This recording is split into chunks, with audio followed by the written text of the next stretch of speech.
جو نواز شریف صاحب کو سپریم کورٹ کے ذریعے ڈسکوالیفائی کروایا گیا، وہ فیصلہ ایکچولی کہیں اور ہوا تھا، جوڈیشری سروس استعمال ہوئی. بالکل یہی نظر آتا ہے، یہی جو چین آف ایونٹس ہیں وہ وہی شو کر رہے ہیں کہ اسی طرح ہوئے. میاں صاحب کو سزا دینی ہے، وہ کہا گیا کہ ہم نے آج سب کچھ لانا ہے، کہا ہے اب کرنا پڑے گا.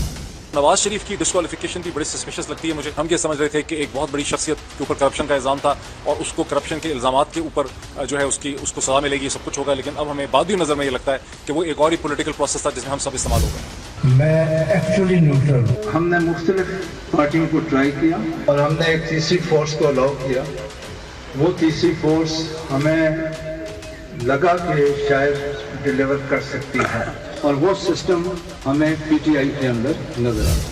Mr. Prime Minister, you were entitled to receive salary, you did not receive it and you did not disclose it. So, you're not a good Muslim. So we sent you home. And how was it done? In all the laws of Pakistan, you'll search for it, you'll find it only one place. And that is in the Anti-Terrorism Act.